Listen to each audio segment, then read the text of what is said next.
क्रोध से भ्रम पैदा होता है, भ्रम से बुद्धि व्यग्र होती है, जब बुद्धि व्यग्र होती है तब तर्क नष्ट हो जाता है, जब तर्क नष्ट होता है तब व्यक्ति का पतन हो जाता है। ज्ञानी व्यक्ति ज्ञान और कर्म को एक रूप में देखता है, वही सही मायने में देखता है। जो मन को नियंत्रित नहीं करते उनके लिए वह शत्रु के समान कार्य करता है।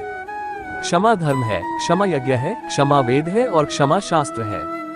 जो इस प्रकार जानता है वह सब कुछ क्षमा करने योग्य हो जाता है। अमृत और मृत्यु दोनों इस शरीर में ही स्थित हैं। मनुष्य मोह से मृत्यु को और सत्य से अमृत को प्राप्त होता है। अपनी प्रभुता के लिए चाहे जितने उपाय किए जाएं, परंतु परिश्रम के बिना संसार में सब फीका है। जो मनुष्य नाश होने वाले सब प्राणियों में समभाव से रहने वाले अविनाशी परमेश्वर को देखता है, वही सत्य को देखता है। जो सज्जनता का अतिक्रमण करता है उसकी आयु, संपत्ति, यश, धर्म, पुण्य, आशीष, श्रेय नष्ट हो जाते हैं। यदि अपने पास धन इकट्ठा हो जाए तो वह पाले हुए शत्रु के समान है, क्योंकि उसे छोड़ना भी कठिन हो जाता है। ज्ञान रूप, जानने योग्य और ज्ञान से प्राप्त होने वाला परमात्मा सबके हृदय में विराजमान है। जिसे सत्य पर विश्वास होता है और जो अपने संकल्प पर दृढ़ होता है उसका सदैव कल्याण होता रहता है। सत्य ही धर्म, तप और योग है। सत्य ही सनातन ब्रह्मा है। सत्य को ही परम यज्ञ कहा गया है तथा सब कुछ सत्य पर ही टिका है। जिस परिवार व राष्ट्र में स्त्रियों का सम्मान नहीं होता वह पतन व विनाश के गर्त में लीन हो जाता है। अभीष्ट फल की प्राप्ति हो या न हो, विद्वान पुरुष उसके लिए शोक नहीं करता। लोभी मनुष्य किसी कार्य के दोषों को नहीं समझता, वह लोभ और मोह से प्रवृत्त हो जाता है। अत्यंत लोभी का धन तथा अधिक आसक्ति रखने वाले का काम, ये दोनों ही धर्म को हानि पहुंचाते हैं। अपने पूर्वजों का सम्मान करना चाहिए, उनके बताए हुए मार्ग पर चलना चाहिए, उनके दिए उपदेशों का आचरण करना चाहिए। गहरे जल से भरी हुई नदियां समुद्र में मिल जाती हैं, परंतु जैसे उनके जल से समुद्र तृप्त नहीं होता, उस प्रकार चाहे जितना धन प्राप्त हो जाए पर लोभी तृप्त नहीं होता। परिवर्तन इस संसार का अटल नियम है और सबको इसे स्वीकारना ही पड़ता है, क्योंकि कोई इसे बदल नहीं सकता। अहंकार मानव का और मानव समाज का इतना बंगा शत्रु है जो संपूर्ण मानव जाति के कष्ट का कारण और अंततः विनाश का द्वार बनता है। राजधर्म एक नौक के समान है। ये नौक धर्म रूपी समुद्र में स्थित है। सद्गुण ही नौक का संचालन करने वाला बल है। धर्मशास्त्र ही उसे बांधने वाली रस्सी है। व्यक्ति को अभिमान नहीं करना चाहिए, नहीं तो दुर्योधन जैसा हाल होगा। जुआ खेलना अत्यंत निष्कृष्ट कर्म है। यह मनुष्य को समाज से गिरा देता है। संसार में वही मनुष्य प्रशंसा के योग्य है, वही उत्तम है, वही सत्पुरुष और वही धनी है जिसके यहाँ से याचक या शरणागत निराश न लौटे। आत्मज्ञान की तलवार से काटकर अपने हृदय से अज्ञान के संदेह को अलग कर दो। अनुशासित रहो, उठो।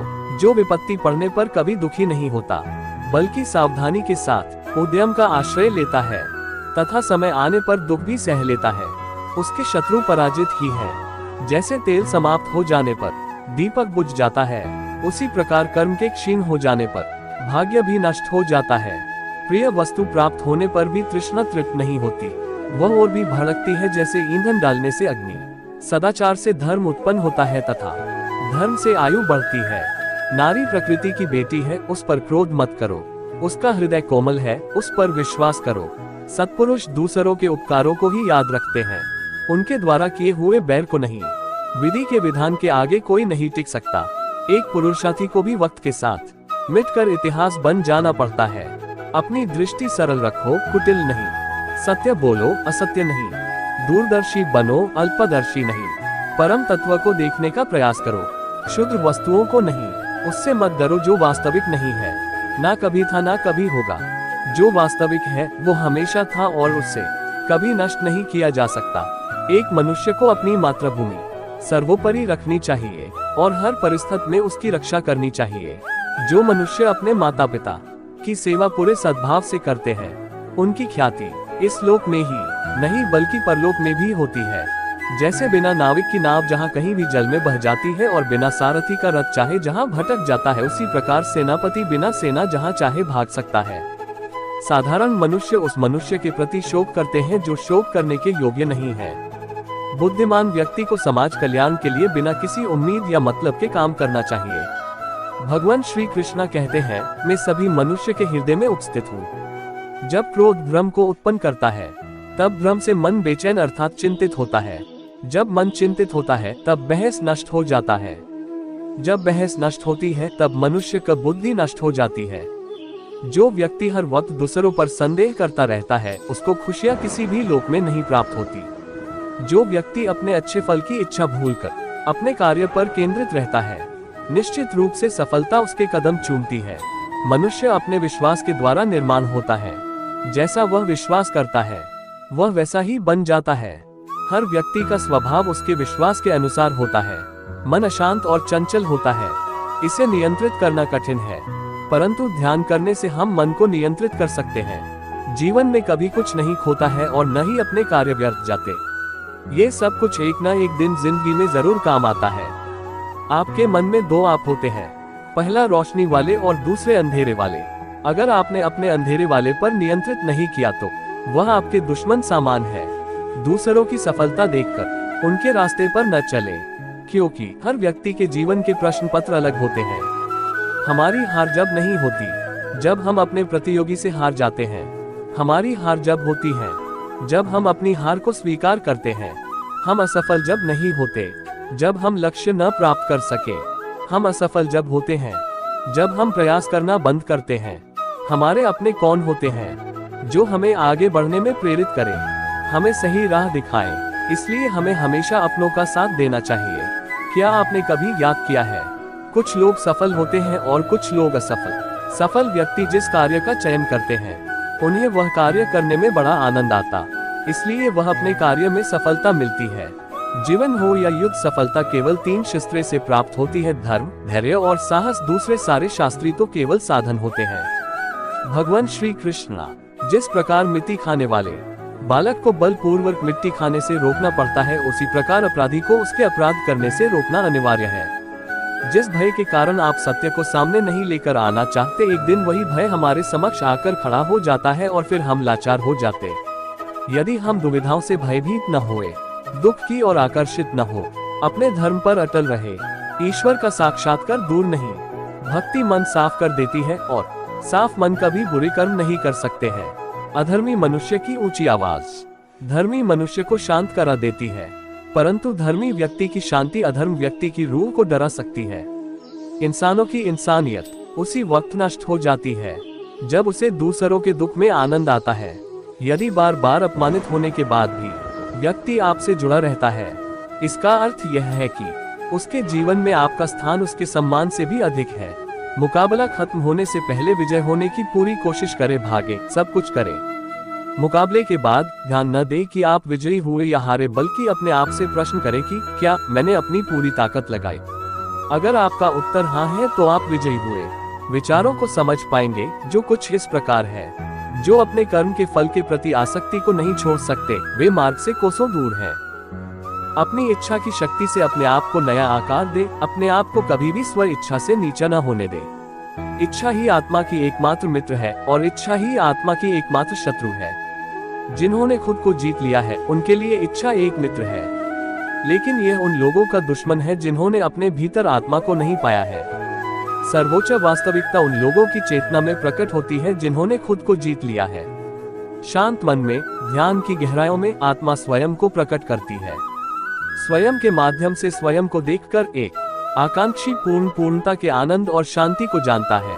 कोई भी जो अच्छा काम करता है उसका कभी भी बुरा अंत नहीं होगा, न तो यहाँ और न ही आने वाले युग में। गंभीर तपस्या और ज्ञान मार्ग से ध्यान श्रेष्ठ है। मुझ पर अपना मन लगाकर योग के अभ्यास से स्वयं को अनुशासित करो। मैं उन लोगों के लिए हमेशा मौजूद हूँ जिन्होंने मुझे हर प्राणी में महसूस किया है। नदाय के माध्यम से आप माधव के प्रेरणादायी विचारों पर आधारित इंटरेस्टिंग कोट्स पढ़ पाएंगे जो कुछ इस प्रकार है। व्यक्ति जो चाहे बन सकता है यदि वह विश्वास के साथ इच्छित वस्तु पर लगातार चिंतन करे। मन बहुत चंचल है जो इंसान के दिल में उथल पुथल कर देता है। जैसे वे मेरे पास आते हैं वैसे ही मैं उन्हें ग्रहण करता हूँ। सभी पथ पार्थ मानव को मेरी ओर ले आते हैं।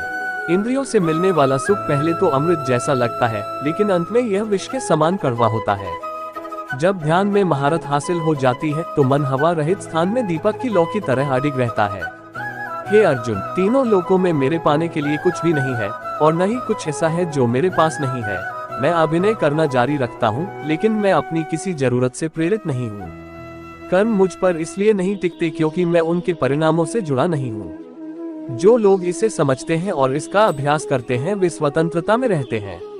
ज्ञान की भेंट किसी भी भौतिक भेंट से बेहतर है, क्योंकि सब कामों का लक्ष्य आत्मिक बुद्धि है।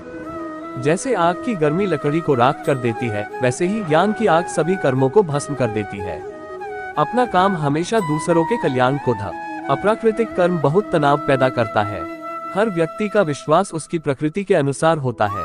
मैं उन्हें ज्ञान देता हूँ जो सदा मुझसे जुड़े रहते हैं और जो मुझसे प्रेम करते हैं। मेरी कृपा से कोई सभी कर्तव्यों का निर्वाह करते हुए भी बस मेरी शरण में आकर अनंत अविनाशी निवास को प्राप्त करता है। बुद्धिमान व्यक्ति कामुक सुख में आनंद नहीं लेता। जो कार्य में निष्क्रियता और निष्क्रियता में कार्य देखता है वह एक बुद्धिमान व्यक्ति है। मैं धरती की मधुर सुगंध हूँ, मैं अग्नि की ऊष्मा हूँ, मैं ही सभी जीवित प्राणियों का जीवन भी और मैं ही सन्यासियों का आत्मसंयम हूँ। तुम उसके लिए शोक करते हो जो शोक करने के योग्य नहीं है, और फिर भी ज्ञान की बातें करते हो। बुद्धिमान व्यक्ति ना जीवित और ना ही मृत व्यक्ति के लिए शोक करते हैं। बुद्धिमान व्यक्ति को समाज कल्याण के लिए बिना आसक्ति के काम करना चाहिए। कर्म मुझे बांधता नहीं, क्योंकि मुझे कर्म के प्रतिफल की कोई इच्छा नहीं।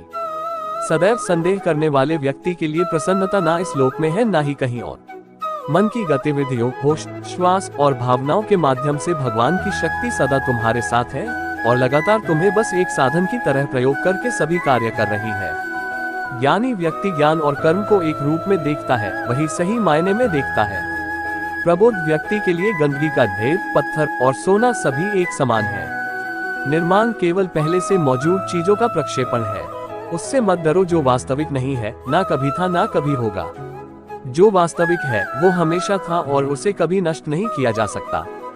जन्म लेने वाले के लिए मृत्यु उतनी ही निश्चित है जितना कि मृत होने वाले के लिए जन्म लेना। इसलिए जो अपरिहार्य है उस पर शोक मत करो। जो मन को नियंत्रित नहीं करते उनके लिए वह शत्रु के समान कार्य करता है।